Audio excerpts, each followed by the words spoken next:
Minasan, welcome back again with Mr. K di sini. Udah bulan September aja ya. Dan di bulan yang sama, 1 tahun yang lalu ada satu serial manga di mana ia cukup buat geger fans animenya. Serial tersebut adalah Kagurabachi. Jujur, Mr. sendiri salah satu pihak yang mungkin agak underestimate ya soal serial ini. Apakah cuma faktor hype saja atau memang punya kualitas? So, berhubung manga ini udah berjalan 1 tahun dan udah punya puluhan chapter ya, mari kita bahas udah melangkah sejauh apa manga ini. Sekaligus Misteri bakal coba kasih impresiku soal manga ini untuk kesekian kalinya. Mengingat dulu awal-awal pernah kita bahas lah ya. So, tanpa basa-basi kita langsung aja menuju ke pembahasannya, oke? Let's go!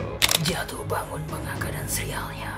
Mari kita bahas kiprah awal dari mangaka sekaligus gimana serial ini kemudian dapat mengembara ke seluruh penjuru dunia. Ada kisah menarik yang dimiliki oleh sang autor, Takeru Hokazuno Sensei. Tadinya ia merupakan mahasiswa, namun karena pandemi di tahun 2020 membuat dia harus banyak mengurung diri di rumah. Sampai akhirnya gambar dan manga yang tadinya cuma hanya sebagai hobi, ia ubah menjadi sesuatu yang ingin ia dalami lebih jauh. Bahkan di tahun keduanya kuliah, Hokazuno Sensei sampai memutuskan untuk keluar dari kuliah untuk serius menjalani mimpinya sebagai mangaka. Singkat ceritanya, akhirnya di tahun 2023 ia mendapatkan serialisasi pertamanya dengan tajuk Kagurabachi. Dan kalian tahu sendiri gimana manga ini dibandingin jadi lahan promosi, malah jadi disarkasi. Kayaknya masih cukup banyak arsip meme yang bilang Kagurabachi anime kesukaan dari kecil lah, ngelampain manga inilah dan itulah, sampai rasanya candaan dari Kagurabachi ini terasa overuse. Apalagi scene dia berpose menyiapkan katananya, bener-bener ngajar sosmed banget waktu itu. Alhasil pandangan fans animenya mulai skeptis sama ini manga, terkesan cuma dimakan hype lantaran dijadiin meme. Efek domino ini memang cukup mengkhawatirkan, apalagi di perilisan awalnya. Kagurabachi memang sempat ketendang dari top list di Weekly Shonen Jump, bahkan sempat ada di urutan terbawah. Sehingga banyak yang memprediksi, wah umur ini manga kayaknya gak bakal lama lagi. Istilah bekanya ini manga bakal kena kapak, alias terhenti serialisasinya. Nah, suatu serial kena kapak emang udah biasa banget. Pertanda bahwa manga itu gak bisa dilanjutkan karena gak populer dan gak laku lah intinya. Kualitasnya cerita yang menurun atau apalah itulah ya. Namun, bagusnya manga ini kayak gak mau menghilangkan momentum. Kagurabachi nyatanya tetap bisa mengambil ceruk mereka sendiri tanpa harus bergantung sama kehebohan meme. Mereka tetap mempertahankan kualitas cerita dan art sehingga seiring berjalannya waktu, time will tell.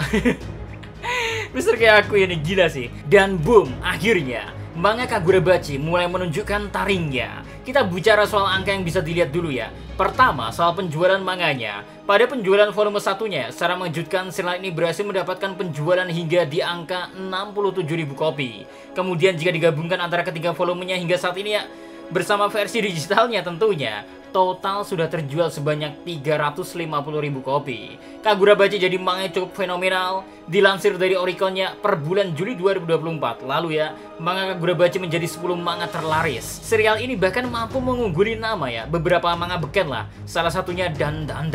Gilanya lagi, seiring gelombang banyak yang sepertinya mulai penasaran lagi sama ini manga, membuat banyak yang coba membaca ulang. Bahkan bisa kayak aja baca ulang loh, sehingga lewat situs Manga Plus, viewer chapter perdana Kagurabachi cukup meledak. So, secara total ya telah dibaca sebanyak 99 juta kali per April 2024. Gila gak tuh? Gila re.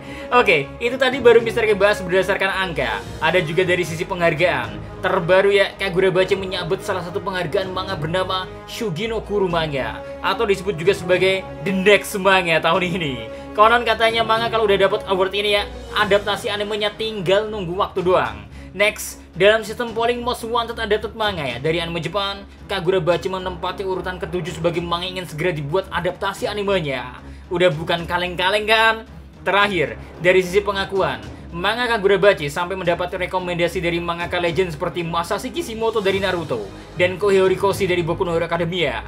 Jadi, gimana? Mau anggap remeh ini cuman karena meme yang banyak bersebaran kala itu? Ya, Mr. Ki minta maaf juga sih saat itu sih. Sekarang, gila sih. Gimana? Mau Mr. Ki bahas per chapter-chapternya lagi? Kalau mau, silakan tinggalkan bahas, pasti Mr. Ki bahas. Mau Mr. Ki agak free nih, oke? Sedikit review. Oke, udahan soal ngasih perjalanan manga ini. Sekarang mari kita masuk ke bagian impresi dan mungkin sedikit review Mr. K perihal manga Kagurabachi re. Buat sekedar throwback ya, manga Kagurabachi ini mengisahkan MC bernama Chihiro Rokuhira yang merupakan anak seorang penempa pedang sihir terbaik Kunishige Rokuhira. Terdapat 6 pedang sihir tempaan dari Kunisige yang kekuatannya sangat melegenda, bahkan menyudahi perang antar fraksi penyihir kala itu. Meski pedang ini bertindak layaknya pusaka pahlawan, namun sebenarnya jika di tangan yang salah, senjata ini dapat jadi sesuatu yang mematikan. Hal terburuk terjadi, kediaman ayah anak penimpa pedang handal dihabisi. Sang ayah dibunuh dan keenam pedang sihir ini dicuri. Tanpa diketahui sebenarnya masih ada satu pedang sihir lagi yang tersisa, dan inilah yang digunakan oleh Chihiro untuk membalaskan dendam soal apa yang terjadi pada ayahnya. So, cerita ini memang terkesan soal MC yang dibutakan balas dendam akan kematian ayahnya, dan melakukan perjalanan demi perjalanan untuk memenuhi ambisi tersebut. Seenggaknya, itu yang Mr. K dapati di awal membaca cerita Kagurabachi ini. Namun ternyata Mr. K sedikit keliru.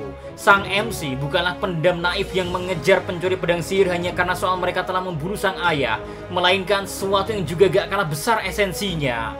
Chihiro rupanya juga gak pengen pedang ini jatuh di tangan yang salah. Bahkan pemikirannya cukup ekstrim, bahwa siapapun gak berhak memiliki pedang sihir ini, kecuali dirinya dan ayahnya. Sekalipun pihak yang mau memiliki pedang ini datang dari pemerintahan Jepang, Chihiro bakal menghabisi siapapun yang kekeh mau mempunyai pedang itu. Apa tujuannya Chihiro? Nah, ia cuma gak pengen ada banyak korban berjatuhan karena saking mengerikannya kemampuan pedang sihir buatan ayahnya tersebut, Ibaratnya gini ya, kalian tahu Oppenheimer kan? Si pembuat bom atom.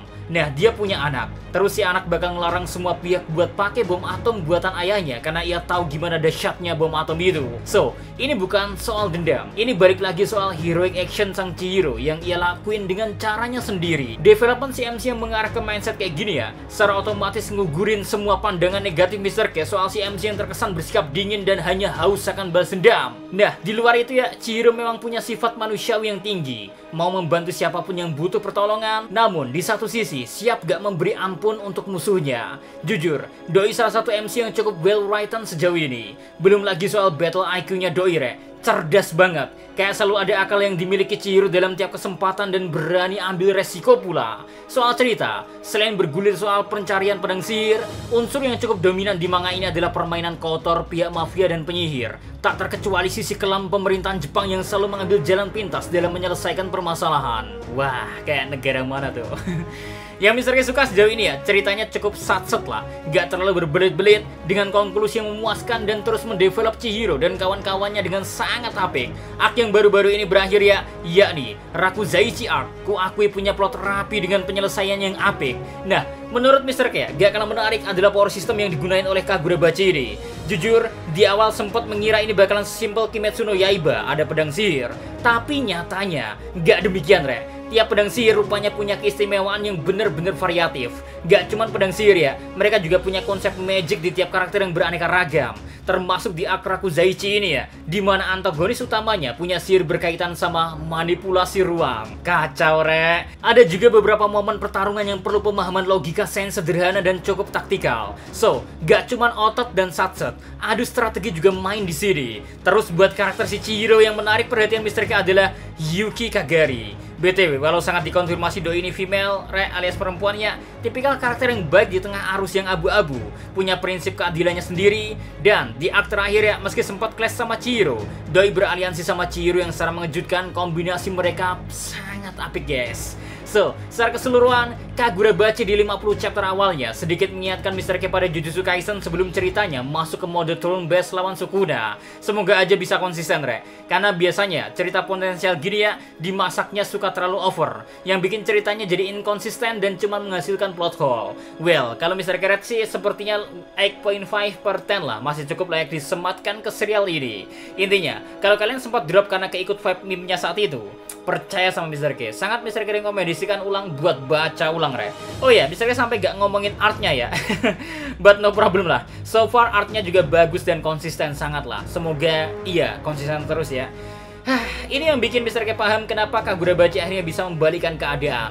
Mungkin ya, gimana menurut kalian? Coba cek di kolom komentar. So, see you again next time. Adios, si Karamelo. Stay safe everyone. Salam Animedia.